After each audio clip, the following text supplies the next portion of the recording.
Hello. आज के video में हम लोग बात करेंगे 2024 का पेपर। ठीक है, क्या चीज़ 2024 का पेपर जो कि है बीएससी नर्सिंग का, और इसमें हम लोग करेंगे पार्ट 2 बायो का। ठीक है, तो पार्ट 2 बायो का करेंगे। इससे पहले हम लोगों ने बहुत सारे पीवाईक्यू कर रखे हैं। ठीक है, लाइक 2022 का, 2023 का, 2024 का भी कर रहे हैं। ठीक है, 2025 का, मतलब लास्ट 5 ईयर पीवाईक्यू मैंने करवा दिया है बीएससी नर्सिंग का, और जीएनएम का भी। ठीक है, जीएनएम का भी पीवाईक्यू करा रखा है। ठीक है, तो आप लोग लाइक करें, सब्सक्राइब करें। और बहुत मेहनत लगती है यार पीवाईक्यू खोजने में। ठीक है, लिटरली मुझे उस स्टूडेंट के पास जाना पड़ता है जो अपीयर हुआ था 2024 में एग्ज़ाम के लिए, जो अपीयर हुआ था 2025 में एग्ज़ाम के लिए।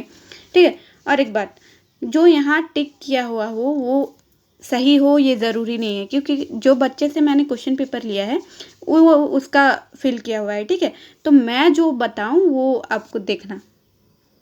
तो इसमें है, हम लोगों ने 27 क्वेश्चंस पहले पार्ट 1 में कर रखा है। ठीक है, अब हम लोग क्या करेंगे, 28 क्वेश्चन से स्टार्ट करेंगे। ठीक है, तो 28 क्वेश्चन हमारा क्या बोलता है, What kind of light is used to visualize the DNA fragment strain with ethidium bromide? मतलब इथिडियम ब्रोमाइड से रंगे डीएनए टुकड़ों को देखने के लिए किस तरह का प्रकाश का उपयोग किया जाता है। तो इसमें किस तरह का प्रकाश का उपयोग किया जाता है, इसमें यूवी लाइट का उपयोग किया जाता है। ठीक है, यूवी लाइट का किया जाता है। इथिडियम ब्रोमाइड जो होता है डीएनए से बाइंड करता है और यूवी लाइट में फ्लोरेसेंट दिखाता है। ठीक है, What type of bacteria is primarily responsible for the fermentation of milk into curd? मतलब दूध को दही में बदलने के लिए मुख्य रूप से किस प्रकार के बैक्टीरिया जिम्मेदार हैं।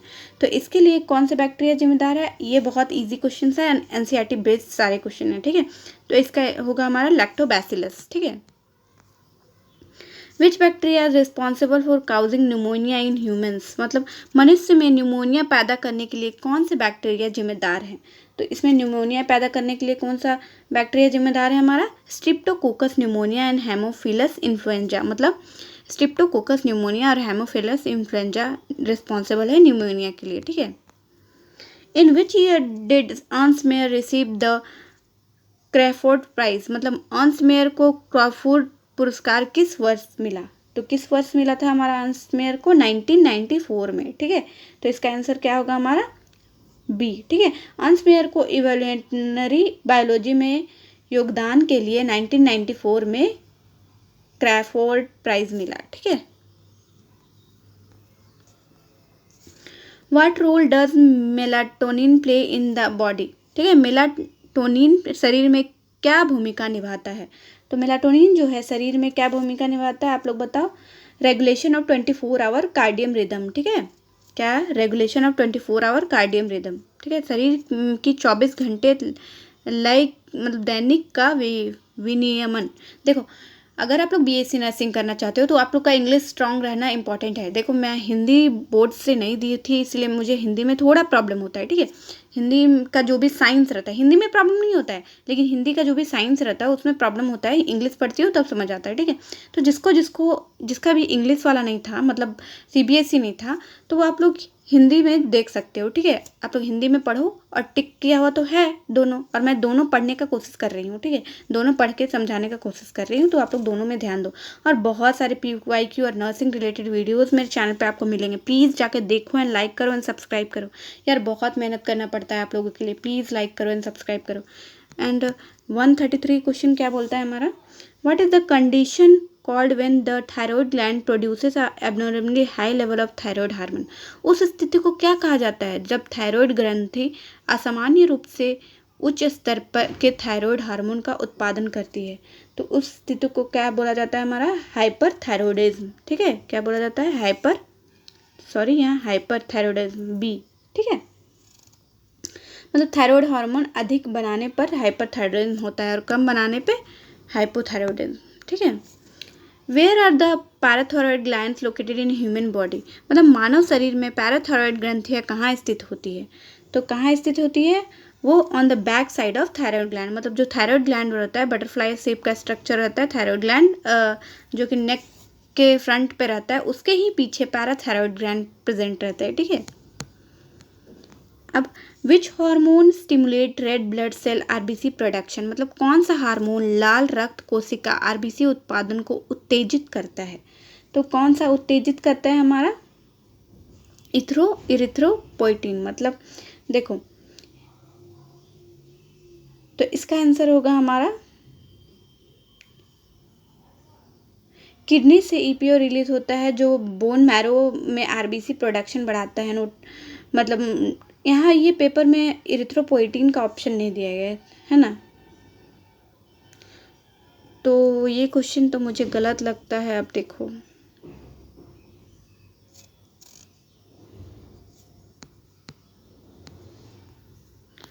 अब 136 क्या बोलता है, why is there is no CO2 release during the day in plant, मतलब पौधे में दिन के दौरान CO2 क्यों नहीं निकलती है। तो पौधे में दिन के दौरान जो होता है CO2 क्यों नहीं निकलती है, क्योंकि CO2 is used up in photosynthesis, मतलब CO2 का उपयोग प्रकाश संश्लेषण में किया जाता है। दिन में रेस्पिरेशन से CO2 बनता है, लेकिन फोटोसाइंथेसिस उससे तुरंत यूज कर लेता है। ठीक है। Why do aquatic organisms have faster rate of breathing compared to terrestrial organisms? मतलब स्थलीय जीवों की तुलना में जलीय जीवों का सांस लेना की दर तेज क्यों होती है। तो उसका दर तेज क्यों होता है, the amount of dissolve oxygen in water is lower then in air, मतलब पानी में घुली ऑक्सीजन की मात्रा हवा की तुलना में कम होती है, इसीलिए। ठीक है, मतलब पानी में ऑक्सीजन कम होती है, इसलिए एक्वेटिक ऑर्गेनिज्म को ज़्यादा ब्रीथिंग करनी पड़ती है। What is the primary function of the alveoli in the lungs, मतलब फेफड़ों के एल्वियोली का प्राथमिक कार्य क्या है। तो उसका प्राथमिक कार्य क्या है, to provide surface for the gas exchange, मतलब गैस विनिमय के लिए सतह प्रदान करता है। ठीक है। अब 139, Why do amphibians and many reptiles tolerate some mixing of oxygenated and deoxygenated blood, मतलब उभयचर और कई सरीसृप ऑक्सीजन युक्त और ऑक्सीजन रहित रक्त के कुछ मिश्रण को क्यों सहन करती है। तो क्यों सहन करती है, they are lower metabolic rate, मतलब उनकी चयापचय दर कम होती है, इसीलिए। ठीक है।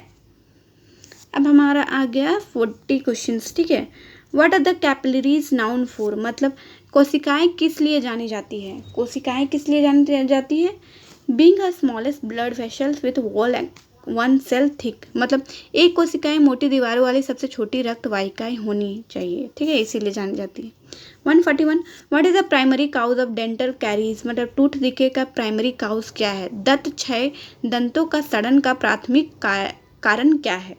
तो प्राथमिक कारण है bacteria acting on a sugar to produce acid, मतलब बैक्टीरिया शर्करा पर कार्य करके एसिड बनाते हैं, तो इसीलिए हमारा दांत सड़ने लगता है। ठीक है। What is the role of brushing teeth in preventing dental caries, मतलब दंत क्षय को रोकने के लिए दांतों को ब्रश करने की क्या भूमिका है। ठीक है, तो क्या भूमिका है, it removes plaque before bacteria can produce acid. ठीक है, यह बैक्टीरिया द्वारा एसिड बनाने से पहले प्लॉक को हटाता है। ठीक है, प्लॉक को हटाता है।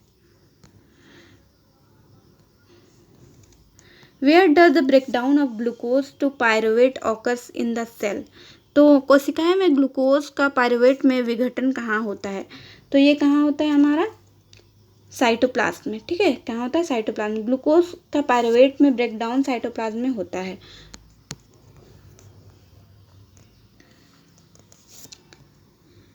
In which part of the cell does the breakdown of pyruvate using oxygen occurs, मतलब ऑक्सीजन का उपयोग करके पायरुवेट का विघटन कोशिकाएं के किस भाग में होता है। तो किस भाग में होता है आपका, बताइए। बहुत इजी क्वेश्चन है, मतलब इसका आंसर होगा डी, माइटोकॉन्ड्रिया में होता है। ठीक है। What cause muscles cramps during sudden activity, अचानक गतिविधियों के दौरान मांसपेशियों में ऐंठन क्यों होती है। तो मांसपेशियों में ऐंठन इसीलिए होती है क्योंकि एक्यूमुलेशन ऑफ लैक्टिक एसिड, वहाँ लैक्टिक एसिड का एक्यूमुलेशन, मतलब लैक्टिक एसिड का संचय हो जाता है। ठीक है, संचय होता है। What the primary producers in terrestrial ecosystem, मतलब स्थलीय पारिस्थितिक तंत्र में प्राथमिक उत्पादन कौन है। तो कौन है इसमें प्राथमिक उत्पादन। ठीक है, हर्बीवोरस, मतलब हर्बेसियस एंड वुडी प्लांट, मतलब शाकाहारी और कष्टीय पौधे। ठीक है। What being the detritus food chain web in an ecosystem, मतलब पारिस्थितिकी तंत्र में अपरद खाद्य श्रृंखला वेब की शुरुआत कैसे होती है। तो उसका शुरुआत कैसे होती है, उसका शुरुआत होता है डेथ ऑफ एन ऑर्गेनिज्म, किसी जीव की मृत्यु से। ठीक है। अब 148, which of the following species known as bred only once their life time, मतलब निम्नलिखित में से कौन सी प्रजाति अपने जीवन काल में केवल एक बार प्रजनन करने के लिए जानी जाती है। तो एक बार प्रजनन करने के लिए जानी जाती है हमारा पैसिफिक सैल्मन फिश, मतलब प्रशांत सैल्मन मछली। ठीक है। Which of the following is defence mechanism use to some prey species avoid, एक second, to avoid detection by predators. ठीक है। तो कौन सा डिफेंस मैकेनिज्म आता है। ठीक है।